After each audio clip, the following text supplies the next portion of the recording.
Welcome back to the Weekly Driver podcast. My name is James Rea. I am an editor and the publisher of TheWeeklyDriver.com, and I'm an automotive columnist for Bay Area News Group. My colleague and friend is Bruce Aldrich, and today we have on David Ankin. David is a stuntman in one part of his life and has been for a long time, or was for a long time, but now he's in the world of this increase in automotive reality shows, if you will, and he does a show called Toymakerz. And David, welcome to our podcast. We just can't wait to dig into this wacky world of people and making special cars. So how are you today, sir? Doing fantastic. Thank you guys for having me. Sure. Great. Can you tell us a little bit of the background of where the idea came from for the show and how long you've been doing it? Just give us a good, if you would, a good overview of the program. Yeah, just finished up filming season 3. Working really hard on the builds for season 4 already. So, wow. Yeah, you know, it's the big scheme of things is I never wanted a TV show ever. Was never in my plans. Had friends have TV shows. I wasn't interested at all, to be honest. Mm-hmm. And then I had a guy tell me one time what a great avenue to advertise your business, basically, and started thinking about it over a couple of years. They're right. If I'm gonna retire into what I love, which is designing, building, and tinkering with toys, any type of toy, I don't care what it is. Yes. What a great way to advertise your company is to develop a show. So. It's really how it all started. I had no intentions of doing a television show, and just sort of, they kept. I was around it my whole life. So as it unfolded, next thing you know, you're talking to different producers about developing a television show. So, how much time does the TV side take up of your day? There's 24 hours in a day. It takes up about 30 hours Great. per day. It's literally it engulfs your world in every sense. I didn't know what I didn't know. I went into it knowing it all and come out of it knowing nothing. You truly, it really does. To do it right, it's a little bit different. I live, eat, and breathe the show, whether it's you're talking to your brands that you're constantly trying to take care of. You're taking care of fans. You're taking care of shop. You're taking care of family life. You're taking care of employees. You're taking care of, and not just my employees, but I'm talking about, we have, 35, 40 people that work for us in film crew and editing crew. And then you have your, you got people that run social media. You got people that, you got publicists and managers, and you're constantly trying to grow. Like, I'm already working on season 4, and we haven't even aired season 3 yet. So I love what I do. It's the hardest thing I've ever done, but probably the most rewarding. Yeah. So you get a lot of more offers for builds, I suppose, right? As you say, it's like it's advertising. But there's a fine line there. I got a lot of friends that do television that do builds for other people, and I'm not saying I don't. I do. I don't prefer to do that. I can hand select who I want to build for. I would rather build them for myself. Most people don't understand what they're getting into when you're doing a one-off. Now, it's one thing if you're going to build a Mustang with a Procharger. Does that make sense? But if you're going to do a one-off build where you're going to hand build the chassis, the suspension, the body, the drive line, the brake system, there's something to be said about the owner of the car when you sell them that car. It's not your OEM Camaro that you're going to go out and buy. It just isn't. Not for me anyway. So I tend to want to build the car and then display the car. I bring it out. I got a bunch of cars that travel with me when we go to events and sign autographs, and that way it's me driving that car. It's what I prefer to do. From the video that I've seen, when you drive a car, you drive the wheels off it, smoky burnouts and that kind of stuff. A little fun, huh? Yeah, it's me, there's a lot of guys, and I know some incredible builders, but they don't want to scratch them. A lot of them don't even have plumbing and wiring in them. You know, they're like, oh, no, this is a piece of art. To me, that's exactly what it is, a piece of art. If you can't drive it, what good is it? So I want to drive everything I have, and I drive it. To me, they're drivers. I build them to drive. I don't build them to I don't know. I don't enter car shows. I don't care about any of that stuff. So we like even more now. That's great. That's great. Yeah. I want to drive my stuff, and I want to drive it hard. I mean, we build it to drive. So if I got 1,000 horsepower, I want to feel 1,000 horsepower. Sure. So. Hey, Dave. You know, through the years, there's been a number of these kinds of shows where people have all kinds of different formats, but why do you think there's been an influx in the popularity of these kinds of automotive shows, whether it's the approach you take or there are other approaches where there's more of a comedic aspect to it? Why do you think that these have taken off on a variety of different networks? Well, I think honestly, you know, the market's changing and everybody thinks they have it figured out. I'll be the first to tell you I don't have a frickin' clue what we're doing, but I will tell you this, that if you're passionate about it and you love what you do, I happen to be involved with an industry of gearheads, you know, and yes. All gearheads are just down in their heart, they're good people. I can show up at an event, not know anybody, and not because I'm David Ankin, it's because I love what I do, and I've been going to events my whole life. And you roll in, and you have a common goal, a common love. You know, I look at people's cars and what they do, and fellow toymakers, if you will. Sure. And that's what I love. It's the industry. It's the people in the industry. I can call a brand. I was talking to Willwood yesterday. Absolutely amazing people. And you go right to their tech department, and them guys have the same passion I do. Sure. You know, and it's the industry that I love, almost more so than the building. You know, you get out there and you can. You know, some people like to go golfing. I just don't. I mean, if I'm going to go golfing, it's because I got a badass golf cart I just built. I want to go on that one. That's great. It isn't because I want to go swing and I'm not knocking a golfer, but if I got to hit a ball and go chase it, it doesn't make sense to me. I want to drive the golf cart, go get it. I mean, so dare I say it's an industry where there are very few introverts. It's an extroverts industry. It really is. And, it doesn't. There's no wrong or right. I mean, really, honestly, it doesn't matter what it is. If you're passionate about it, some people don't like what I do. That's okay. I did it for me. I don't like what I see all the time, but I don't ever judge him. It's what he likes. So it's, some people like blue, or some people like white, some people like black. Who cares? Right. I remember a day when, I had no money and just trying everything I could do to try to build my poster on the wall. So it's to go out there and watch these guys. Now they grab me and bring me over to show me their car. It's exciting for them. It's like they're going, I want to show you. And I'm looking at it when I remember the day when you look at this guy, because I got $1,500 in it. What do you think? And I'm thinking to myself, dude, for $1,500, you did really good. It's like, that's great. The day, you don't have to spend $50,000, $60,000, $100,000 to live your dream. Some of these guys are living their dream for no money. Sure. That's how I started. We didn't have any money. We had to learn to build our stuff. Well, nowadays they got rat rods, so a guy like me who doesn't have any money can build something pretty unique.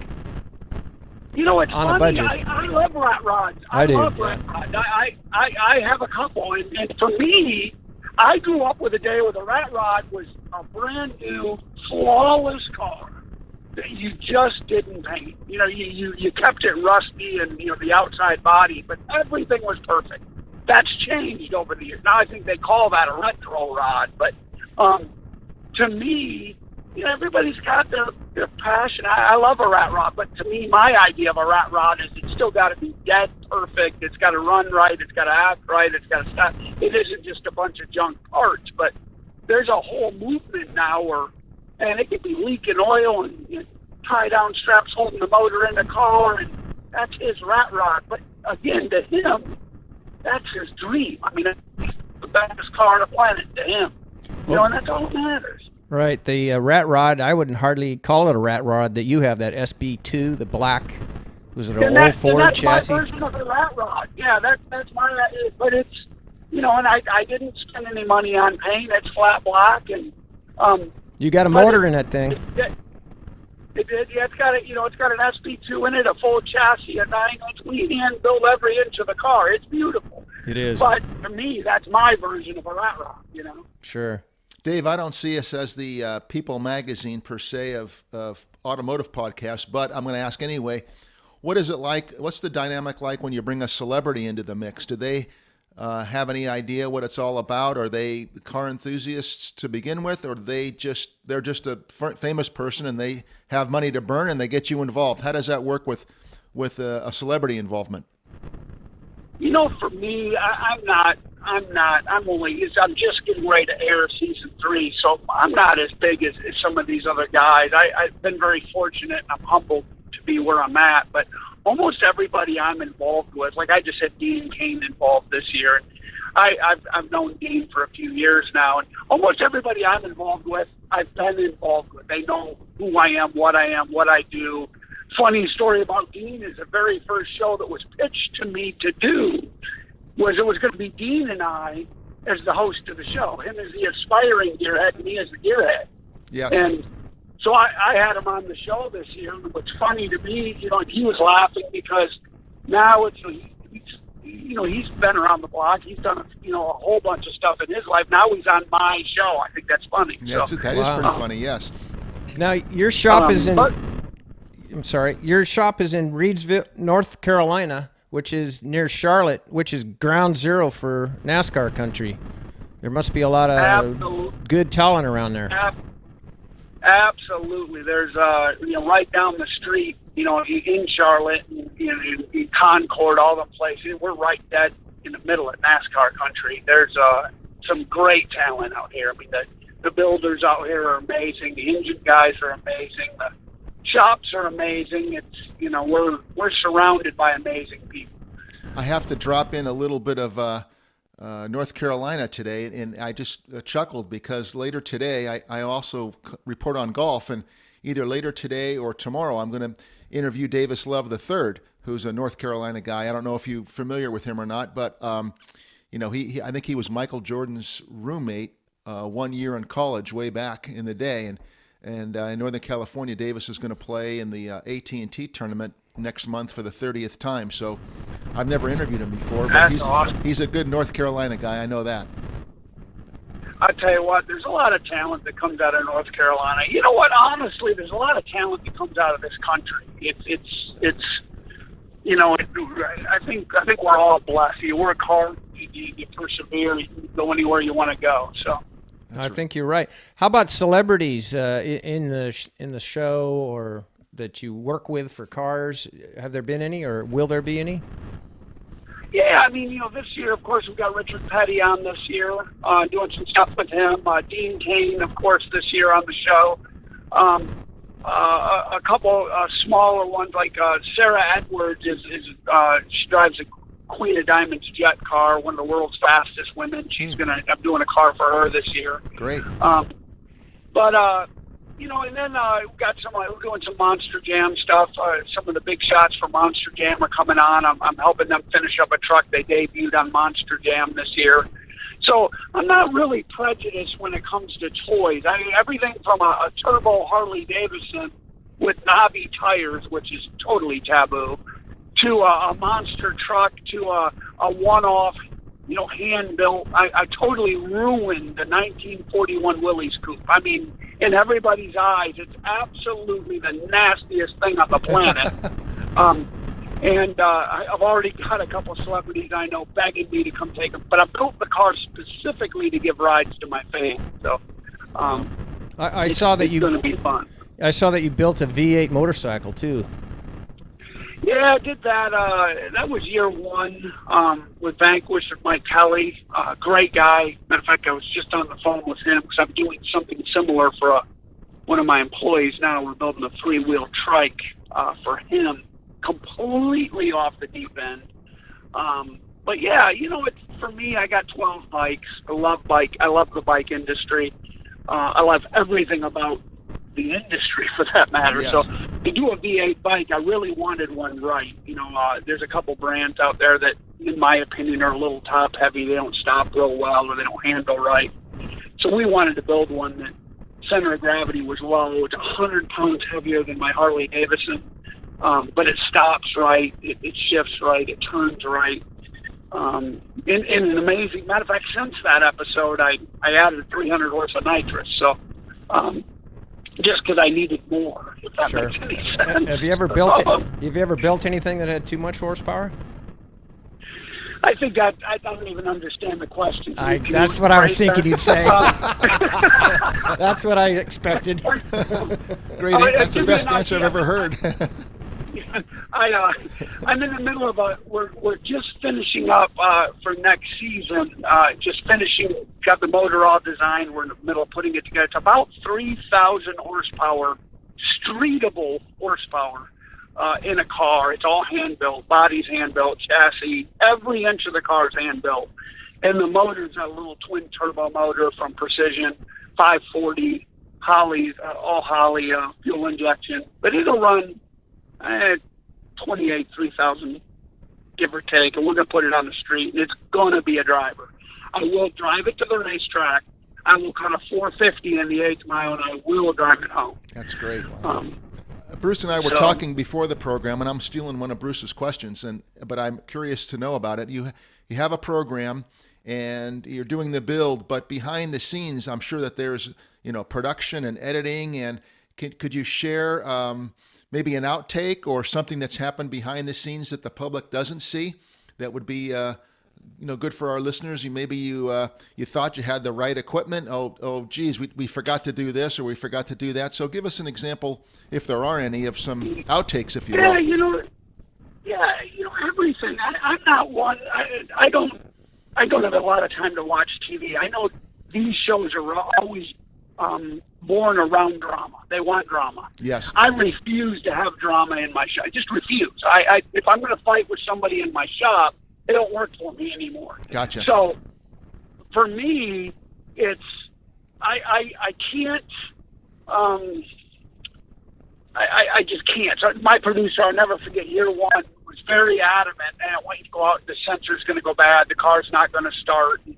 And I said, listen to me. I said, I'm not going to have no fake sensor go bad, and we're not going to play like the car doesn't start. There's going to be drama. So every single time we ever get in a car. And then once they realize that I design it, I build it, and then I drive the snot, I promise you something happens, whether I hit a wall or, for instance, we were just finishing monster trucks, and whole car done, the whole truck is done. I have another monster truck that I'm racing up and down the damn road, going up to a truck stop, for instance, and getting it, just causing havoc. So we decide to have a drag race. Between the two, the one we just finished, it's going to get debuted at Monster Jam a couple days later. And in the middle of the drag race, the guy, not me, I didn't make the mistake. The driver of the other truck lost control of it. We wrecked both trucks. So we just stopped everything we're doing to fix it. So everything happens, and it's a real world in our world. It's hard to explain, but nothing happens. It isn't. Ours is real TV. It really does happen. If I sit there and, I almost, they closed the city streets to do my finale drive this year, and literally, you don't really know what could happen. And the next thing you know, you're real close to everything that should be going wrong. Thank God we have a great team and a safety group, but I guess in answer to your question, every day there's something, and you never really, my camera guys are very trusting. They don't move. I've had them for 3 years. You buzz them at 200 miles an hour, and they do not move. Their hats come off because you buzz them so close. It's like, but nothing that is so bad that it's not. It's all very controlled chaos. Is that a better way to put it? Sure. The drama takes care of itself. In other words, yeah. It really does, because there's something going to break. I mean, the chain's going to come off. You're going to, I had the rear end, the brake assembly completely rip off a car because we were really doing some silly stuff to try to get a shot. And the brake system held so well that it wrapped right around the rear axle, and the brakes never stopped turning on the disc. So tore all the lines off the car. But it's sort of the nature of the beast if you're trying to make something do something it's not supposed to do. If you're going to jump a 12,000-pound monster truck 100 feet, it's going to do something it's not supposed to do. Eventually, stuff breaks or fails. I mean, so I don't think I have any one thing outside of the fact of everything goes wrong all the time. It's just how you control it. So. But in general, you're living the dream. Can you tell us how you first got the passion for cars, and then are you passing this passion on? Yeah, I mean, it's a generation thing. My first year, I did a 3-generation show with my son, myself, and my father. My dad built hot rods.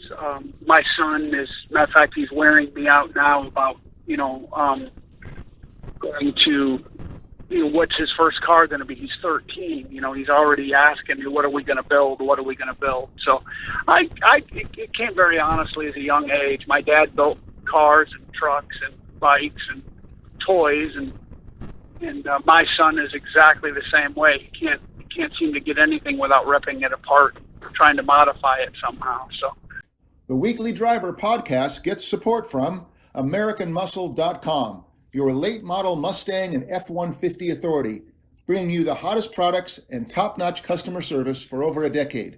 No one makes it easier to modify your ride. Visit AmericanMuscle.com today.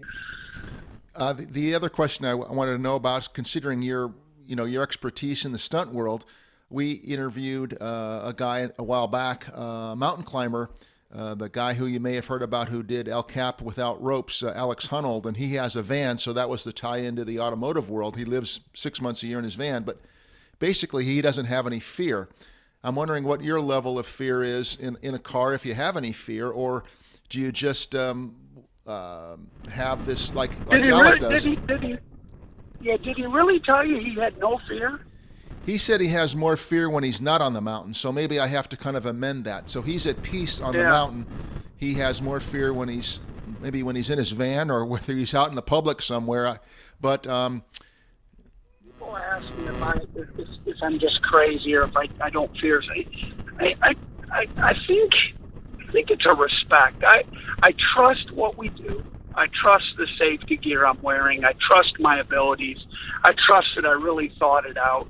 And, the car I finished up for this year is so amazing, and it's so over the top, and everybody said you couldn't do it. It wouldn't work right. And let me tell you something, it's the most incredible ride I've ever had. But it is truly a handful. But when I call it living on the edge of my life, I literally like living on the edge. And what I find is by pushing myself, and that's exciting to me. It's not any fun if anybody can do it. It's you want to push yourself, and you can't win a race without falling down. You can't succeed in life without failing. I love it. You have to realize that, to really go somewhere. I call it leap of faith. You gotta get on the top of the mountain. You got to jump. You got to. Otherwise you're just sitting there like everybody else. So for me, it isn't that I respect everything that I'm doing. If I ever get in a car or a bike and I don't respect it, I probably won't drive it. If I don't fear it, if I truly get on it and there's no fear at all, I probably wouldn't drive it. No fun, huh? It'll hurt you. Well, it'll hurt you. If you don't respect, if I think about every time I've ever truly been hurt, and I've been hurt bad, it's usually because I don't respect what I'm driving. If you get on it and you're on a little, 110cc mini bike and you're racing around being stupid, and you're in a pile driving, you have no safety gear, you're only doing 35 miles an hour, but when you're doing 200 miles an hour, you're so in tune with what you're doing. It's a different world. I can get in a car and man, we're sliding around last week, and I'm literally, 150 miles an hour, dead sideways, and just, it was so comforting and relaxing, and I was in tune with the car. I knew the car, I knew the brakes, I knew my gas pedal. I just knew what we were doing and how we were doing it. And I had so many close calls, and people thought I was nuts. It's like, it wasn't even a worry to me. It isn't that I don't fear it. I trust my surroundings, and that's living life. I don't want to live life sitting on the couch. Just don't. That's great. It triggered a thought from many years ago, and not to put you in the same category, but I worked on the Monterey Peninsula for a year, and they had the Indy Series down there at Laguna Seca. This is in the mid 1980s, and they brought in Danny Sullivan and Bobby Little Al and somebody else to a press conference, and I knew nothing. I maybe know a little bit more, but I asked those guys if they considered themselves athletes, and they were very kind to me. They didn't make fun of the question or anything. They told me about try to get in a car and drive for 4 hours without stopping, and the intensity of always having to concentrate. And so I found some new respect for those guys, and I realized, of course, that they are athletes. Do you consider what you do on your program? Do you consider yourself an athlete? They bring up a valid point. I literally, 6 months a year, I train very, very, very hard. When you're in a car and that's exactly it. You have to be calm. You have to, it's knowing everything about you. You have to realize if you're an hour, 3 hours, 4 hours, 10 hours, whatever it happens to be in a vehicle, and you're right on the edge all the time. You got to be so comfortable to breathe. You got to relax. It's hard to do. People start getting forearm cramps, and they're panicking. I absolutely consider anybody in anything you do more than 30 seconds. It's like your mind takes over, and you're absolutely an athlete. Am I a guy that has to exert himself, or I have to lift weights? No, absolutely not, even though I do all the time. But I promise you start manhandling a car around, and your mind is going back and forth, and you're doing 5 things at once. It's absolutely work. I mean, you go home and you're tight, and you're sore, and your butt cheeks hurt, and your legs hurt, and your right arm hurts because absolutely. And I think that's what puts some of the guys over the top in the racing series. You sit in a race car, go around in a circle. So, anybody could do that. I promise you can. Right. Mentally, you can. There's no timeouts. You get out of the car. There really isn't. And mentally, you're on, and you're on, and you're on, and you can't breathe. If you breathe wrong, you're done. So I call it, my mind is a dollar bill. I forget where I heard this from, but you only have a dollar bill to spend in your mind when you're driving. And if you spend 25 cents to shift the gears, and 25 cents to use the brakes, and 25 cents, everything you do is money. And if you get to a point where it's costing you 95 cents to drive that race, and then something jumps out in front of you and it costs you 30 cents, you're over your limit, and you crash. Sure. So what you try to do is you try to reduce what it takes to shift a car, what it takes to stop the car, drive the car. So you're driving that race at 25 cents in your mind. So when something jumps out in front of you, you're still under your dollar bill. It's silly, but that's a good analogy. I hadn't thought of it that way. That's great. David, can you tell us any clue about what Richard Petty's going to do with you on the show? Richard Petty's down the street. Number one, he's a brand that's been around forever. Yep. He's an amazing guy, amazing man, and his brand, believe it or not, is probably as big now or bigger than it ever was. And let me explain that. They got a Petty's garage now, and they do all these OEM cars. You go buy a brand new OEM car, and they do a Petty package on it, and it gets financed right into it. Big horsepower, great group of guys. So I got a fan that has been a Petty fan his whole life. His dad grew up a Lee Petty fan, and they're going to be he wanted a car built that was a clone car to Richard Petty, an actual 71 Dodge, actually going to be, his golf cart when he goes to the NASCAR races. So basically approach Richard Petty, and the guy's never met him. He sleeps with a Richard Petty pillow. Oh my gosh! He's never met Richard Petty. Yeah, that's how deep the fan. So he came to me to build the car. I didn't want to do it at first, but I talked to Richard, and Richard goes, "I don't do clone cars. Nobody gets it right." And Richard's he might be in his 80s, but let me tell you something. Richard Petty is very in tune with what he likes and dislikes, what he wants and doesn't want. So Richard Petty said, look, if you're going to build the car and you're going to do it right, I'll sign it, and you can bring it here, put it in my showroom, and I'll hand the guy the keys. So I agreed to do it. And the guy, for me, giving back to somebody like that grew up going to every NASCAR race on the planet, just hoping to meet the guy more than just, run through and say hi as a fan. Yes. To be able to give that to the guy was more exciting than giving him the car. And then did not even realize the car was sitting there amongst all of Richard Petty's cars, which was really huge. And then, the fans that were at Richard Petty's museum were taking pictures of the car, assuming it was one of Richard Petty's cars. And then Richard Petty to sign it, because Richard Petty will tell you when you're wrong. Yes. That was a fear of mine walking in. Richard Petty goes, dude, I don't like the car. I don't like it. And his complaint was there was 100 clones within 50 miles of his shop, and he didn't really care for many of them. He goes, look, they're all just whatever. It's right. like got my numbers on it. Right. There's no respect to my name, is what he said. Yes. But he looked at the car. He was very excited. I mean, Richard was. He goes, hey, do you mind if I sign the dash? I said, please, sign the dash. So it was a big deal for me, too, because, God, what if he wouldn't have liked the car? Right. I got a film crew there, a fan there.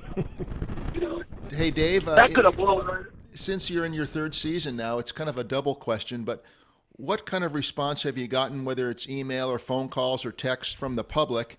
And can you tell us a little bit about the programming of the show on the A&E network? Kind of fill us in, if you could, in those two areas. How has the public reacted to the show? And I know it's on A&E, but where does the general public see the show? Yeah, it'll be on History Channel Sunday mornings, and FYI primetime Saturday nights. Gotcha. So 157 million homes. Really blessed. I mean, honestly, it's humbling. Come on, guys. Just a car guy that likes to build silly toys, but in the big scheme of things, there's a million guys that do exactly what I do. We're humble. I'm surrounded by a team of misfits that just happens to be amazing at what they do. And I want to be on that team of misfits. That sounds like a lot of fun. Heck yeah. We're a very, very small crew. We can't do it all.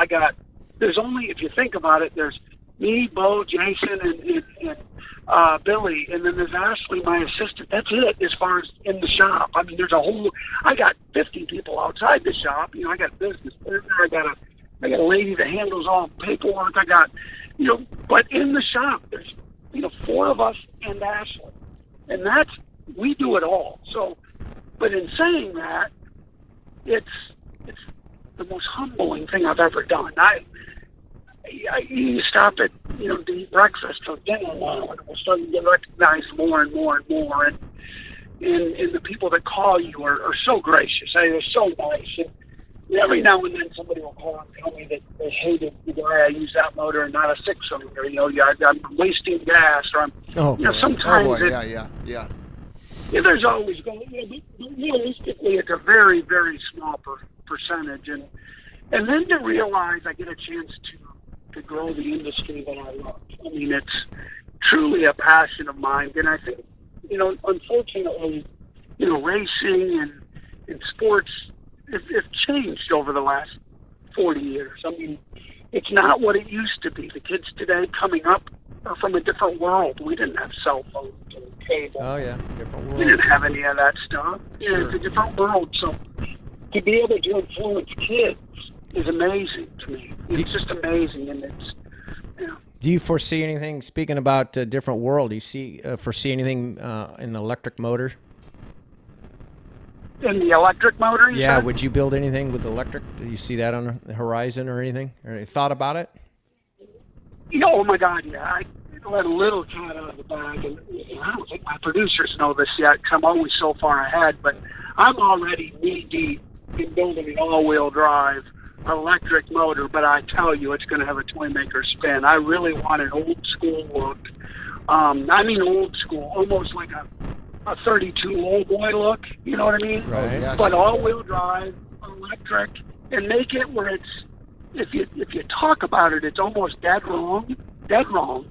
But I'm telling you, if you do it right, it'll be right. It's about a stance, it's about a look, it's about a feel.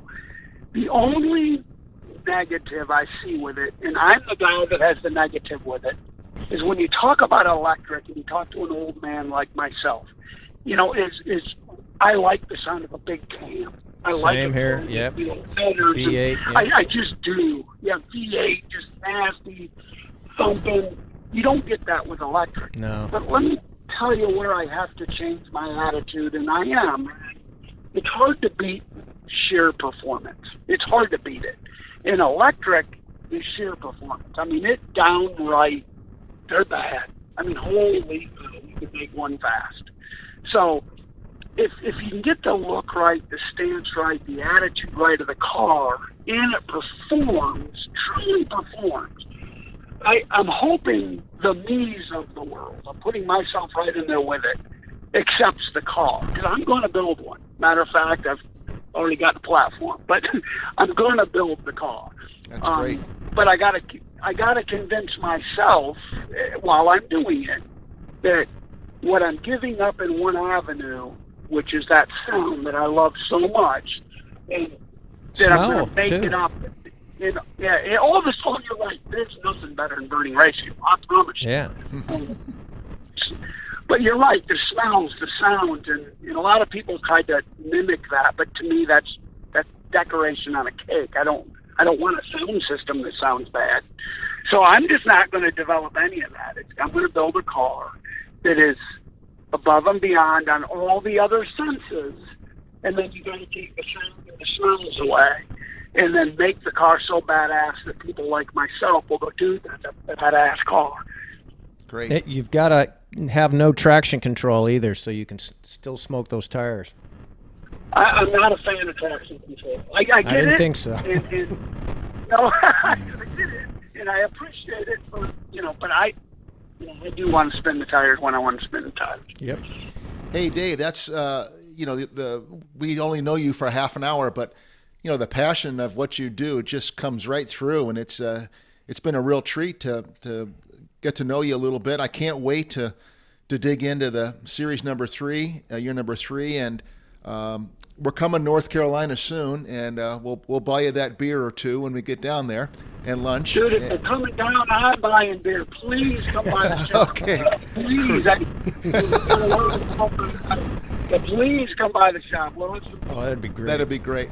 We want to thank Dave from Toymakers. It just sounds like the show's just fantastic, and what you have in the future is, like I said, I can't wait. So thanks for being our guest today on the Weekly Driver podcast.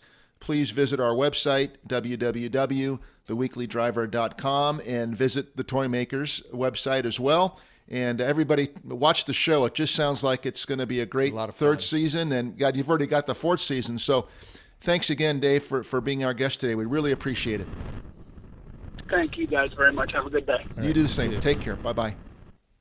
The Weekly Driver podcast receives support from AmericanTrucks.com, your late model Silverado, Sierra, Ram, and F-150 online aftermarket retailer, bringing you all of the hottest parts from accessories to lift kits, from wheels to tires and winches. AmericanTrucks.com has the knowledge and know-how to make your wildest dreams come to reality.